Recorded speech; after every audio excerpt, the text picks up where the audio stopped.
Today is October 27th.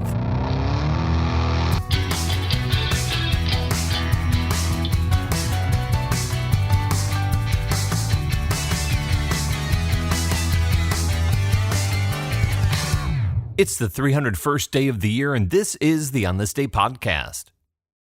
Today is Black Cat Day in the United Kingdom, a day to appreciate the virtues of black cats and black and white cats. This day is selected for such celebrations by Cats Protection, a feline-friendly charitable organization in the UK dedicated to rescuing unwanted or homeless cats and finding them new homes with loving human companions who will feed them and change their litter. According to Cats Protection, it takes black cats on average 13% longer to find a new home than other cats. And according to the RSPCA, 70% of abandoned cats are black cats. The reason? They don't look good in selfies. Yep, apparently has nothing to do with superstition or fear that a black cat is bad luck. Nope, nowadays people don't want black cats or black and white cats because they don't photograph well. Let's not forget, though, that black cats are exceptionally friendly cats, even if they tend to roam far and wide. The mutated gene that gives them a black coat also makes them more resistant to diseases. And it's easy to photograph a black cat. All you need is a little more cross-lighting, perhaps a darker background too, and a little longer exposure to better define their features. As they say, beauty is more than fur deep. New York City Mayor George McClellan grips the silver control and eases the train car out of the station that's just been completed under City Hall.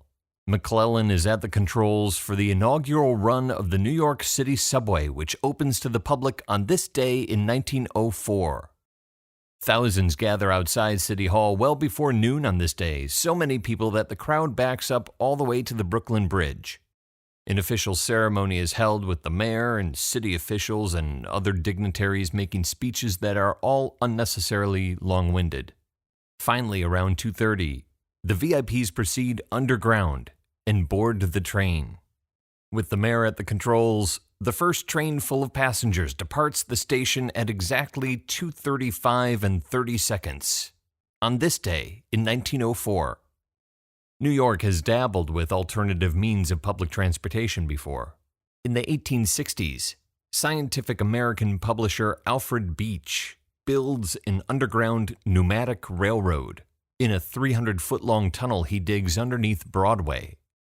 It's basically a gigantic version of those pneumatic tube systems they have inside banks.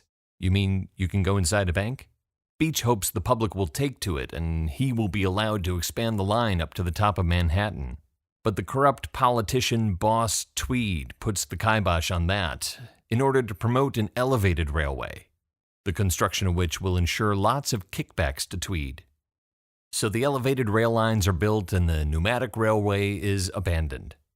But the streets are still overcrowded with people and congested with traffic, and in 1888, all of that is made worse by a blizzard that brings the whole city to a grinding halt. That's when city officials realize they need to take transportation underground. A new subway is approved in 1894, and construction begins in 1900. These days, when you build a subway, the usual method is to bore a tunnel underground.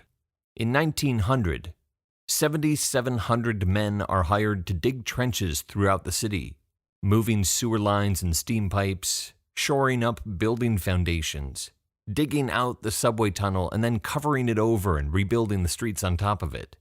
Construction continues for many years, but the first lines of the IRT, the Interborough Rapid Transit, are completed and opened on this day in 1904. Mayor McClellan has a great time driving the inaugural train. He enjoys the ride so much he stays at the controls from City Hall all the way up to 103rd Street before he hands it off to the subway driver. The inaugural run comes in exactly on time on this day, making it to the end of the line at 145th Street in 26 minutes. And for the rest of the afternoon, the subway is open to a select few VIPs. 15,000 invited guests in all. But the crowds of average New Yorkers are waiting above ground for their turn to ride the new subway. Crowds of people that have to be held at bay by extra shifts of police officers. By 7 p.m. on this day, the stations are open to the general public. And over the next 5 hours, 127,381 people ride the subway, according to the New York Times, which has reporters at every station doing head counts.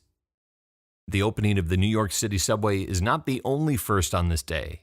The first man to give up his seat to a woman is F.B. Shipley from Philadelphia, Pennsylvania, where everyone is polite. The Times also reports that the first person to ask for a transfer refuses to give his name for the article. However, he gets off at Spring Street and asks, quote, "Can I get a transfer?" That's big league history there. The New York City subway system grows to become the largest in the United States and one of the largest in the world.